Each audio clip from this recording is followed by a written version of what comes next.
Video like जरूर कर लीजिए और ऐसे वीडियो लगातार फ्री में पाने के लिए चैनल को तुरंत सब्सक्राइब कर लीजिए और बेल आइकन को जरूर टैप कर लीजिए ताकि आगे भी सारे वीडियो आपको मिलते रहे। यूट्यूब में फॉलो करते हैं तो प्लीज ये वाला फ्री टेलीग्राम चैनल जरूर ज्वाइन कर लीजिएगा। सारे नोटिफिकेशन सारे अपडेट यहीं पे आते हैं, ध्यान रखिए। नमस्कार दोस्तों, एक बार फिर से आपका स्वागत है सी सेट प्रिपरेशन के इस यूट्यूब चैनल पर।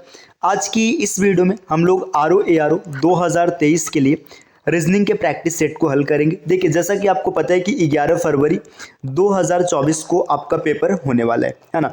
और इस पेपर में तकरीबन आपको 10 से 12 प्रश्न रीजनिंग के मिलेंगे, जिसको हल करने के लिए अब बचे हुए समय में आपको क्या करना है कि मॉक टेस्ट को लगाना है ना। तो इसमें हम लोग एक प्रैक्टिस सेट हल करेंगे जिसमें कुल 22 प्रश्न होंगे, है ना। इस 22 प्रश्न को आप क्या कीजिएगा, वीडियो को पॉज कीजिएगा, क्वेश्चन को हल कीजिएगा, इसके बाद देखिएगा कि आपका सॉल्यूशन क्या था और फाइनल सॉल्यूशन क्या मिला है। और अंतिम में कमेंट करके ज़रूर बताइएगा दोस्तों कि आपके कितने प्रश्न सही बने हैं, है ना। चलिए अब शुरू करते हैं अपने क्लास को। देखिए, यहाँ पर पहला प्रश्न दिया हुआ है कि दिए गए अक्षर समूह की सही छवि का चयन करें जब एक ऊर्ध्वाधर दर्पण इस समूह के दाईं ओर रखा जाता है। देखिए, यहाँ पे जो शब्द लिखे गए हैं, है ना, ये शब्द लिखा गया RHFGBQ, ऐसे ये शब्द नहीं है, लेटर्स का समूह है। इसमें यहाँ पर मिरर रख दिया गया। अब मिरर रखने के बाद आपसे पूछा जा रहा है कि इसका मिरर इमेज क्या बनेगा। तो मिरर इमेज में आपको इतना याद रखना है कि जो दर्पण के पास रहता है वो हमेशा दर्पण के पास रहेगा, मिरर इमेज में भी। तो जस्ट इस चीज़ को ऐसे पलट देना, यहाँ पे Q इस प्रकार से बन जाएगा। देखिए, अब इसके बाद ना आप देखिए कौन कौन से विकल्प एलिमिनेट हो रहे हैं। विकल्प A एलिमिनेट हो चुका है। अब दूसरे को अगर आप देखेंगे तो यहाँ पर B इस तरीके से बन जाएगा, है ना। इसके बाद G को अगर आप बनाएंगे तो G आपका इस तरीके से बन जाएगा, ऐसे बनेगा G। देखिए, G के बाद अगर आप और आगे बढ़ेंगे तो F को इस तरीके से लिखा जाएगा, H इस प्रकार से बनेगा और R ऐसे बनेगा। अगर आप देखेंगे इसमें कौन सा विकल्प आपका सही दिख रहा है, तो देखिए यहाँ पर जो आपका विकल्प है, देखिए इसमें अगर आप देखेंगे तो D ठीक है, G ठीक है, F ठीक है, H देखिए यहाँ पे H सीधा बन चुका है, तो ये विकल्प एलिमिनेट हो गया, है ना। इस तरीके से देखिए इसमें G उल्टा है तो ये भी कैंसिल हो जाएगा। इसका सही उत्तर विकल्प D बनेगा। बाकी आप वीडियो को पॉज करके क्वेश्चन को हल कीजिएगा, उसके बाद देखिएगा। चलिए दूसरे प्रश्न पर आते हैं। प्रश्न संख्या 2। यहाँ पर एक डाइस का प्रश्न दिया, आपको बताना है दिए गए प्रश्न में किसी विशिष्ट पासे के दो अलग अलग स्थान दिखाए गए जहां एक पर 6 अक्षर ABCDE और F द्वारा चिन्हित किया गया। कौन सा अक्षर यहाँ पर इसमें नहीं है, D के विपरीत होगा, आपको ये बताना है। मतलब ये बताना है कि D के विपरीत फलक पर कौन होगा। देखिए, जब कभी भी एक डाइस की 2 या 2 से अलग स्थितियां दिखाई जाएं तो आपको उस डाइस को सेलेक्ट करना है जिसमें वन फेस कॉमन मिले। तो देखिए यहाँ पर ये एक फेस कॉमन D है ना, तो हम लोग D को लिखेंगे यहाँ पर। अब इसके बाद डाइस को या तो आप क्लॉकवाइज रोटेट करेंगे या तो एंटी क्लॉकवाइज। अगर हम इसको क्लॉकवाइज रोटेट करेंगे तो C और फिर A इस तरीके से चीजें मिलेंगी। तो यहाँ पर C और यहाँ पर A। इसमें देखिएगा D से आपको F मिलेगा और फिर B मिलेगा, F और B। यहाँ पर देखिए A और B एक दूसरे के अपोजिट हो जाएंगे, इसी प्रकार C और F अपोजिट हो जाएगा। इसमें D बचा और E बचा है, तो D और E एक दूसरे के अपोजिट होंगे। इसका सही उत्तर हो जाएगा विकल्प D। चलिए अगले प्रश्न पर आते हैं। प्रश्न संख्या 3। प्रश्न संख्या 3 में यहाँ पर सिलॉक्स का एक प्रश्न दिया है। सिलॉक्स के प्रश्न को इंग्लिश से सॉल्व कीजिएगा, वेन डायग्राम थोड़ा बनाने में आसानी रहेगा। देखिए, ऑल बॉटल्स आर जग, जितने के जितने बॉटल्स हैं सभी बॉटल क्या है, सभी बॉटल हैं जग, ठीक, ऑल बॉटल आर जग। इसके बाद दिया सम जग्स आर ग्लासेस, सम जग जो है ये ग्लासेस है। अब इसमें कंक्लूजन क्या क्या दिया, सम जग्स आर बॉटल, सम जग मतलब कुछ जग बॉटल है। देखिए, जब बॉटल जग के अंदर है तो कुछ जग बॉटल होगा ही होगा, ये सही है। दूसरा कंक्लूजन है सम ग्लासेस आर जग, अब कुछ ग्लासेस जग है। देखिए, ग्लास का ये दायरा जग है, ये भी सही हो जाएगा। आगे है ऑल ग्लासेस आर बॉटल, अब जितने ग्लासेस हैं सब बॉटल है। देखिए, ग्लासेस यहाँ पर है और बॉटल यहाँ पर है, इन दोनों का कोई रिलेशन नहीं, तो ये गलत हो जाएगा। पहला और दूसरा फॉलो कर रहे हैं, तो ओनली कंक्लूजन 1 और 2 फॉलोज, विकल्प D इसका सही उत्तर होगा। अगले प्रश्न पर आते हैं। प्रश्न संख्या 4। यहाँ पर क्या किया गया है कि 4 आपको देखिए यहाँ पे नंबर्स दिया गया, मतलब इनका जोड़ा है। इसमें अब देखिए प्रश्न क्या है, दिए गए प्रश्न में 4 नंबर जोड़े दिए गए जिसमें से 3 किसी तरह से समान है और एक अलग है। उसी नंबर जोड़ी का चयन करें जो बाकियों से अलग है। अब इसमें जो अलग है उसको आपको निकालना है। देखिए, 14 का संबंध 112 के साथ दिया है ना, 22 का संबंध 166 के साथ दिया, 25 का 200 के साथ और 15 का 120 के साथ। अगर आप ध्यान से देखेंगे, देखिए 15 में 8 का गुणा कराएंगे 120 मिलेगा, 25 में 8 का गुणा कराएंगे 200 मिलेगा, 14 में 8 का गुणा कराएंगे 112 मिलेगा। मतलब हर कंडीशन में 8 का गुणा कराया गया, सिर्फ किसको छोड़ करके 22 को। 22 में 8 का गुणा कराएंगे तो 176 मिलेगा, न कि 166। तो ये इसका सही उत्तर होगा। तो आप लोग कमेंट करते रहिएगा कि आपके कितने प्रश्न सही बन रहे हैं। वीडियो को पॉज कीजिएगा, वीडियो को सॉल्व कीजिए, उस क्वेश्चन को सॉल्व कीजिएगा और फिर सॉल्यूशन को देखकर कमेंट कीजिएगा।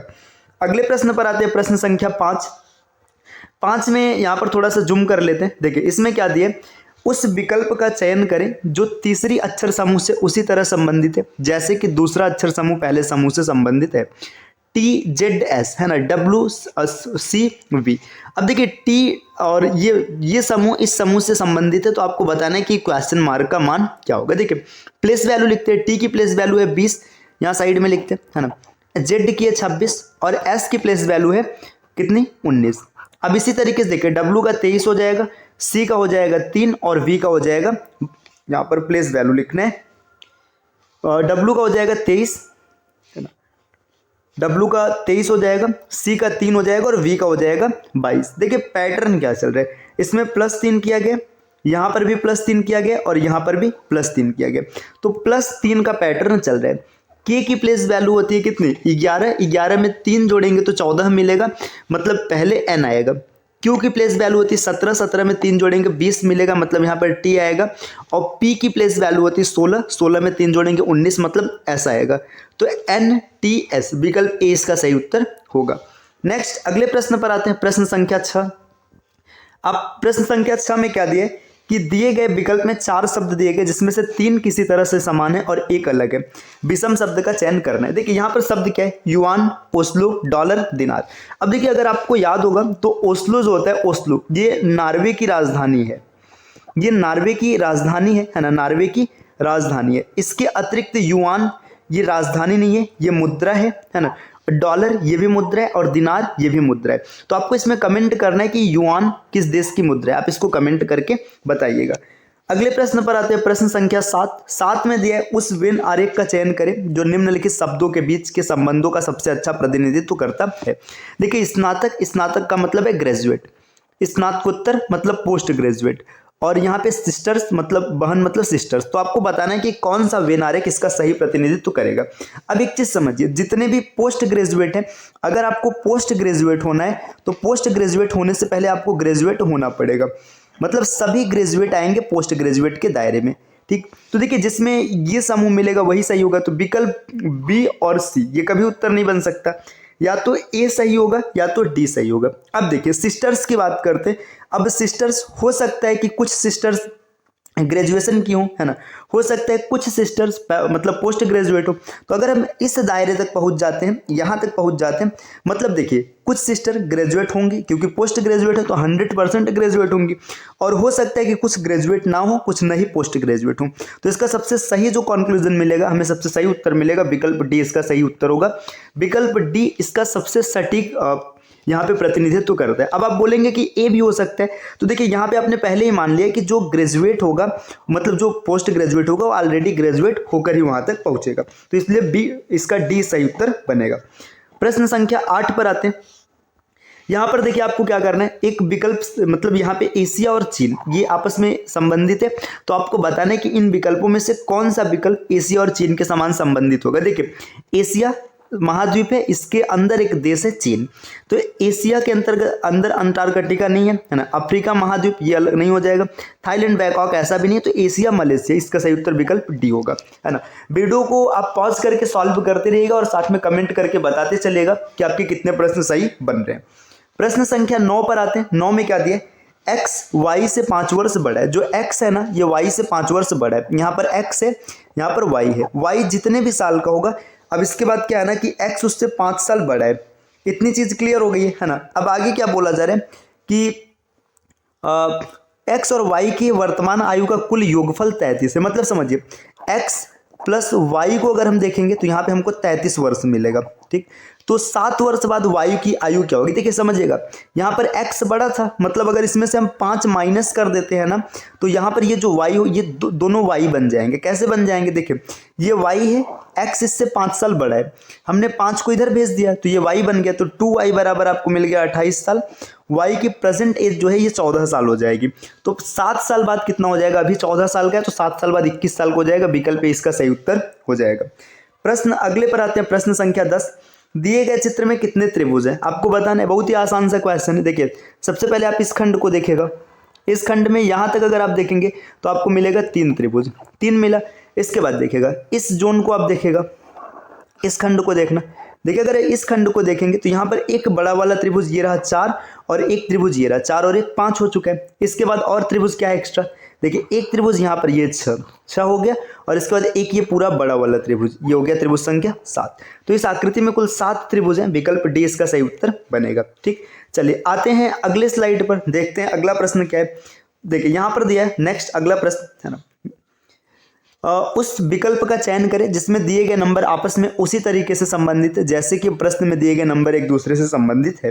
देखिए 4 का संबंध है 67 और 20 से, तो आपको बताना है विकल्प में क्या संबंध मिलेगा। देखिए 4 में 5 का गुणा कराया गया, 4 पंचे 20। ठीक, 7 में 5 का गुणा 35 आएगा, 5 में 5 का गुणा 25 आएगा, 4 फिर इसके बाद देखिए 3 में 5 का गुणा, फिर देखिए यहाँ पे एक संबंध ये भी आप देख सकते हैं। देखिए अब 5 का गुणा कैसे कराएंगे, 4 है ना, 4 को एक आगे बढ़ाएंगे 5 हो गया, तो 7 को एक आगे बढ़ाएंगे, 7 8 56 नहीं है ना, 5 6 30 नहीं है, 3 चौका 12 ये उत्तर बन सकता है, 6 7 42 ये भी नहीं, तो उत्तर तो यही बनेगा। अब इसमें एक चीज देखिएगा, यहाँ पर ये 4 से 67 आया हुआ है, तो ये 5 से 30 कैसे आ गया। देखिए 4 का क्यूब किया गया और इसमें 3 जोड़ दिया गया, 4 का क्यूब होता है 64, 64 में 3 जोड़ दिया गया 67 मिल रहा है। अब देखिए 3 का क्यूब होता है 27, इसमें 3 जोड़ेंगे तो आपको 30 मिलेगा।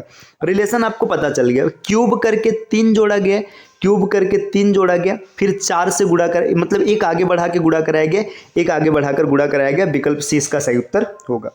अगले प्रश्न पर आते हैं, प्रश्न संख्या 12 में आपको क्या करना है, इस सीरीज को पूरा करना है। सीरीज में देखिए क्या दिया है, देखिए सीरीज में आप अगर देखेंगे यहाँ पर एल फिर गैप है यू के ए, इसमें देखिए आप काउंट करेंगे 3 6 9 12 1 13 और गैप है 1 2 3 4, इसमें 5।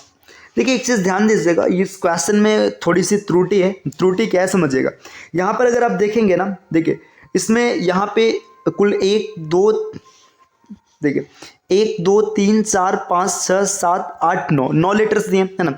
इसके बाद गैप है 1 2 3 4 है ना, 4 गैप दिया है। अब इसमें देखिए 5 मतलब भरने के लिए दिया है, यहाँ पर भी 5 भरना है, यहाँ पर भी 5 भरना है, यहाँ पर भी 5 भरना है, तो एक गैप मिसिंग है। अब वो गैप यहाँ भी हो सकता है, कहीं भी हो सकता है, तो इस वजह से इस क्वेश्चन में पैटर्न ढूंढना थोड़ा सा मुश्किल पड़ेगा है ना। तो अभी हाल फिलहाल इस क्वेश्चन को यहाँ से होल्ड करते हैं क्योंकि ये क्वेश्चन में त्रुटि है। अब जैसे मान के चले हम गैप को यहाँ पर मान ले तो हो सकता है पैटर्न चेंज हो जाए, गैप बीच में कहीं दिया रह सकता है, तो इसलिए 12 को यहाँ से एलिमिनेट करते हैं है ना, मतलब छोड़ते हैं। क्वेश्चन संख्या 13 पर आते हैं। 13 में क्या दिया, उस विकल्प का चयन करें जो तीसरी नंबर से उसी तरह संबंधित है जैसे दूसरा पहले से संबंधित है।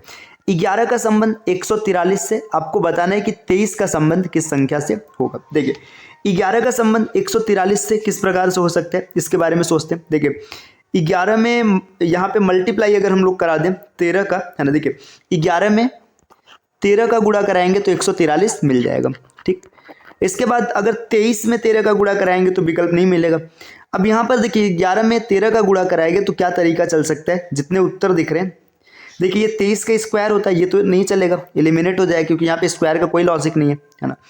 देखिए यहाँ पे ये पैटर्न चल सकता है, 11 भी प्राइम है 13 भी प्राइम है ना, 23 प्राइम है तो 23 के बाद अगला प्राइम 29 हो जाएगा। 23 और 29 का मल्टीप्लाई कराते हैं, 23 और 29 का अगर मल्टीप्लाई कराया जाएगा तो 23 3 69 है ना, 690 में से 23 को अगर माइनस करेंगे तो 667, विकल्प सी इसका सही उत्तर बनेगा। प्रश्न संख्या 14, दिए गए समीकरण को सही बनाने के लिए किन 2 संख्याओं को आपस में मतलब बदलना पड़ेगा। देखिए अब यहाँ पे आपको 2 संख्याओं को मतलब चेंज करना है जिससे सही उत्तर हो जाए, तो इसमें ये हिट एंड ट्रायल पे सेट होता है। तो question number 14 hit and trial apply कीजिएगा, एक एक विकल्प को रखिएगा और जो उत्तर सही बनेगा इसको कमेंट कीजिएगा। प्रश्न संख्या 15 पर आते हैं। 15 में क्या दिया, पर्दा उसी तरह से कपड़े से संबंधित है जिस तरह से आभूषण संबंधित। देखिए पर्दा का संबंध कपड़े से, अब पर्दा का संबंध कपड़े से मतलब पर्दा बनाने के लिए कपड़ों की आवश्यकता पड़ेगी, तो आपको बताना है कि आभूषण बनाने के लिए किसकी आवश्यकता पड़ेगी। तो आभूषण बनाने के लिए धातु चाहिए। अब धातु में क्या, यहाँ पे सिर्फ सोना दिया है तो सोना सही हो जाएगा। यहाँ पर अगर धातु भी दिया रहता है, जैसे इसके अतिरिक्त या मान के चलिए हीरा चांदी ये सब दिया रहता तो ये भी सही होता। अब इसमें विकल्प में क्लैश तब हो जाता जब 2-3 धातुओं के नाम दिए, जैसे सोना चांदी हीरा, तब थोड़ी सी दिक्कत होती। अगले प्रश्न पर आते हैं, प्रश्न संख्या 16। 16 में क्या करना है आपको, इसको थोड़ा सा जूम कर लेते ताकि यहीं पर सॉल्व हो जाए। देखिए यहाँ पर आपको मतलब 4 शब्द दिए या समूह दिए अक्षरों के, जिसमें से 3 एक जैसे एक अलग है। बताना है कौन अलग है। देखिए ई की प्लेस वैल्यू 5, वाई की 25 और सी की 3। ठीक, सी की प्लेस वैल्यू 3, यू की 21 और जेड की 26। डी की प्लेस वैल्यू 4, पी की प्लेस वैल्यू 16 और टी की 20। आगे देखेंगे, देखिए बी की प्लेस वैल्यू 2, डी की प्लेस वैल्यू 4 और एच की प्लेस वैल्यू 8। देखिए अब इसमें से कौन सबसे अलग है इसकी बात करते हैं। देखिए सबसे अलग अगर हम लोग निकालने के लिए जाएंगे, यहाँ पे क्या हो जाएगा, 5 का स्क्वायर 25 है, 4 का स्क्वायर 16 है, 2 का स्क्वायर 4 है। यहाँ तक तो स्थिति ठीक है ना। इसके बाद यहाँ पर ये देखिए 2 का क्यूब है और 5 का क्यूब 125 है ना। 3 का क्यूब अगर देखेंगे 27। देखिए यहाँ पे ये स्क्वायर है, इसके बाद ये क्यूब है। जब 125 करेंगे ना, 125 में देखिए 26 के टेबल को अगर लेकर चलेंगे तो 26 दूना 52, 104 है ना। फिर यहाँ पर आपको सी नहीं मिलना चाहिए है ना। रुकेगा 1 मिनट, देखें इसमें क्या पैटर्न चल रहा है। 20 का गैप है, 20 का गैप है ना। यहाँ पर अगर आप देखेंगे तो ऐसे इसमें सी यू जेड अलग दिख रहा है ना, लेकिन इसका पैटर्न क्या होगा इसके बारे में थोड़ा सा विचार करना है ना। ये 2 का क्यूब, फिर यहाँ पर अच्छा देखिए ये चल रहा है, बड़ा साधारण सा अंतर है, कहाँ मेरा दिमाग है। देखिए 5 का स्क्वायर किया गया 25, 25 में 4 जोड़ दिया गया, प्लस 4 किया गया तो 29 आ गया, 29 का मतलब 3 होगा। ठीक, 4 का स्क्वायर 16 किया गया, प्लस 4 कर दिया गया तो 20 आ गया। 2 का स्क्वायर 4 प्लस 4 कर दिया गया तो 8 आ गया। तो इसमें तीनों एक जैसे हो जाएंगे, इसका सही उत्तर हो। पर अगला प्रश्न दिया है, उस विकल्प का चयन करें जो निम्नलिखित शब्दों को तार्किक और सार्थक क्रम में व्यवस्थित करता है। शिशु, बुढ़ापा, किशोर, वयस्क, बचपन। सबसे पहले शिशु आएगा, मतलब सबसे पहले शिशु होंगे है ना। तो इसमें देखिए विकल्प ए और विकल्प डी एलिमिनेट हो गए, क्योंकि सबसे पहले शिशु, शिशु के बाद बचपन है ना, बचपन के बाद किशोर है ना, किशोर के बाद वयस्क और वयस्क के बाद बुढ़ापा, बुढ़ापा सबसे अंतिम में आएगा। इसका सही उत्तर विकल्प बी बनेगा। अगला प्रश्न, प्रश्न संख्या 19। इसमें दिया है एक निश्चित कोड भाषा में वेरियस को क्या लिखा जाता है। वेरियस को इस प्रकार से संख्याओं में लिखा गया, तो आपको बताना है कि उसी भाषा में पेंशन को कैसे कोडित किया जाएगा। वीडियो को पॉज कीजिएगा, बहुत ही शानदार प्रश्न है ये, इसको ट्राई कीजिए। देखिए यहाँ पे क्या है देखिएगा, वेरियस है ना, VARIOUS, इसके प्लेस वैल्यू को लिखते हैं। V की प्लेस वैल्यू है 22 है ना, A की प्लेस वैल्यू है 26, सॉरी माफ कीजिएगा क्या मैं बोल रहा हूँ, 1 है। R की प्लेस वैल्यू 18, I की प्लेस वैल्यू 9, O की प्लेस वैल्यू 15, U की प्लेस वैल्यू 21 और S की प्लेस वैल्यू है 19 है ना। अब यहाँ पे देखिए पैटर्न क्या चल रहा है, ये तो प्लेस वैल्यू है। अब इसका कोड दिया है 5, यहाँ पर देखिए 5, 19, 81, 225, 44, 18। ये क्या दिया है भाई, कुछ समझ में ही नहीं आ रहा। देखिए पैटर्न क्या है, V मतलब जो कॉन्सोनेंट है ना, इसकी प्लेस वैल्यू है 5, तो इसको रिवर्स करके 22 है तो इसको रिवर्स करके 5 लिखा गया। A 1 है तो 1 को 1 ही लिखा गया है ना। R कॉन्सोनेंट है तो इसको रिवर्स करके 18, देखिए 18 का मतलब रिवर्स प्लेस वैल्यू 8 लिखा गया। I देखिए I की प्लेस वैल्यू है 9 है ना, यहाँ पे ये 8 नहीं 9 लिखा गया है ना। I की प्लेस वैल्यू है 9, देखिए 9 का स्क्वायर लिखा गया 81 है ना। O की प्लेस वैल्यू 15, 15 का स्क्वायर लिखा गया 225 है ना। U की प्लेस वैल्यू है 21, तो 21 का स्क्वायर लिखा गया और S की प्लेस वैल्यू 19, तो रिवर्स लिखा गया 8। मतलब पता है यहाँ पे कोड क्या चल रहा है। देखिए कोड आपने जब ढूंढा तो कोड ये चल रहा है कि जो कॉन्सोनेंट है, कॉन्सोनेंट है, कॉन्सोनेंट के साथ इसका रिवर्स प्लेस वैल्यू लिखा जा रहा है, और जो वावेल है ना, वावेल को क्या किया जा रहा है, इनके प्लेस वैल्यू का स्क्वायर किया जा रहा है। ठीक, अब देखिए यहाँ पे देखिए P है, P की प्लेस वैल्यू है 16, मतलब कितना होता है 16 होता है, तो 16 का उल्टा 11 होगा, तो विकल्प की शुरुआत 11 से होगी है ना। ये 2 विकल्प एलिमिनेट हो चुके हैं। E की प्लेस वैल्यू है 5, तो 5 का स्क्वायर 25, यहाँ पर 24 है, ये एलिमिनेट हो जाएगा, विकल्प सी सही उत्तर बनेगा। ये गजब का प्रश्न है एकदम, है ना। प्रश्न संख्या 20 पर आते हैं। 20 में क्या दिया, एक लड़के की तस्वीर को इशारा करते हुए विकास ने कहा, उसके पिता की माँ सुनीता मेरी पत्नी की माँ है ना। विकास से सुनीता कैसे संबंध। देखिए ऐसे प्रश्नों में क्या करना होता है, जो इंडिकेट कर रहा है उसे खुद को एज्यूम कर लो। देखो किसी लड़के की तस्वीर को इशारा करते हुए विकास ने कहा, ठीक है ना, विकास कह रहा है, खुद को विकास मान लो, है ना। उसके पिता की माँ मतलब समझो जो तस्वीर वाला व्यक्ति है, मतलब ये जो फोटो में है ना, इसके पिता है ना, की माँ, है ना। इसकी जो माँ है, माँ का नाम है सुनीता, है ना। माँ का नाम क्या है, माँ का नाम है सुनीता। रुके यहाँ पे लिखते हैं, इसके पिता की जो माँ है इसका नाम है सुनीता, है ना।